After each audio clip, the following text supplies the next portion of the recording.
Next thing we want to talk about is evaluation.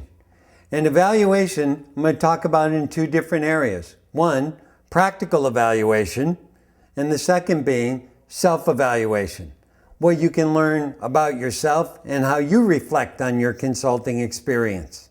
In terms of the practical evaluation, the reason I use that term is because in sport, you don't always get to sit down and get a performance review, a course evaluation, where people give you very specific information to tell you, this is what you could get better at, this is what you need to improve at. I haven't received much of that because in the sport world, pretty much, if they don't want you, you're brushed aside, they're moving on, they're moving forward. And if you're around the sport culture, you see that all the time. It's the nature of the beast. So a lot of this practical evaluation is more informal in nature.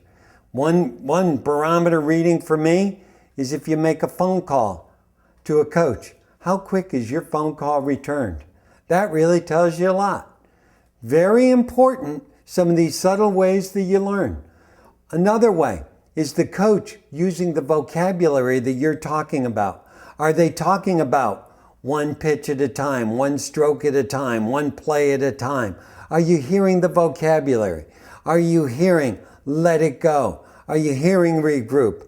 Are you hearing, hey, take some time to image that? Also, sometimes where you see the vocabulary is the players start speaking it to the media, and you see it in the press, and you're hearing some of the words and phrases come out. Another area of informal evaluation is the coach asks you your opinion. I remember in my early years, that used to surprise me. Why is she asking me? But hey, as you get going in this, they will want your perspective, no question. Another one, are you invited to travel with the team? That's really an honor when a coach asks.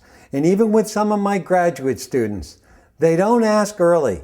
They try the graduate student out, and then they'll come to me, Ken, I'd like to have so-and-so travel with our team.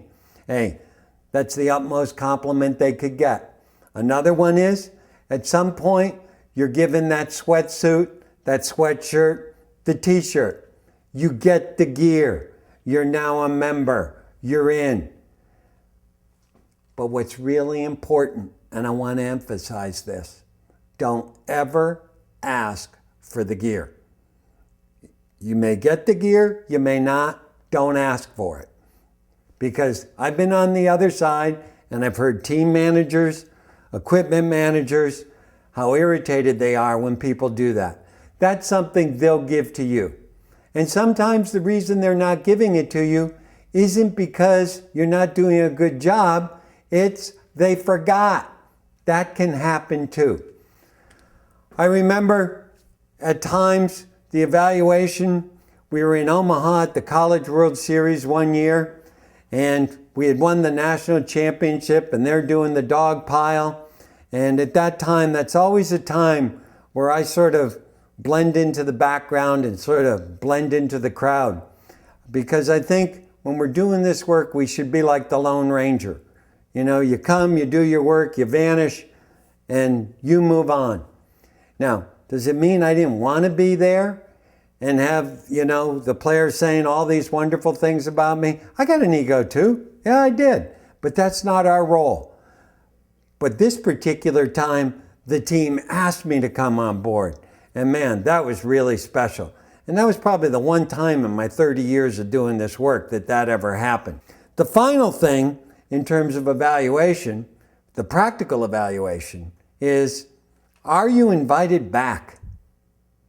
That's really the key criteria. And for myself, that's something I stay on top of, because I think it's important to deliver the program. You're going to have to work with them on a season-long basis. In this program, we're not talking about a one-shot deal, one presentation. We're talking about season-long.